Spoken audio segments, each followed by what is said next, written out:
Bon, ça y est, j'ai réussi à enfiler ma cotte de maille, mon casque, ma massue, ça y est, je suis parée, on m'attend au combat, j'y vais. Oh, allez, on accélère et on Ça dure comme ça depuis 3 jours. Imaginez, nous sommes en 1415, en pleine forêt de Mentoussalon, les Anglais, en rouge, affrontent les Français en bleu. Nous allons faire un débarquement breton. Donc ce qui serait vachement plaisant avant d'arriver à la côte, c'est que vous me fassiez 10 mètres en rampant, vous arrivez à la nage. Allez mon gars, on y va.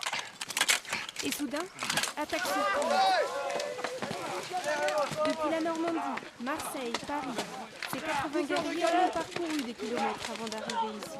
Il n'y a que ici qu'on retrouve ça, quoi, vraiment. On est vraiment dans notre truc, il n'y a personne autour, que de la forêt, et puis on est entre nous quand on s'amuse. Quand on voit l'état de la forêt, on doit faire des combats dans la boue aussi. Ils nous ont fait monter des fortifications en bois. Il faut passer à travers et tout. Bon, des murs de ronces, on n'en parle pas. Enfin, mais c'est ça qui est beau. C'est l'aventure. Puis ça change du quotidien surtout. L'idée, c'est aussi d'apprendre les techniques de combat du Moyen-Âge, basées sur celles de la Légion romaine. Les porteurs de boucliers en première ligne, les égorgeurs à l'arrière. Tous les coups sont permis, mais rassurez-vous, les armes sont en latex. Malgré ça, on a des KO. On a eu 2 KO hier, donc il faut quand même. C'est une pratique qui est quand même très. C'est du rugby finalement. Hein. C'est une pratique de rugby avec d'ailleurs les mêmes conséquences que le rugby souvent. Mais, après une quinzaine de batailles, certains ont trouvé la bonne stratégie.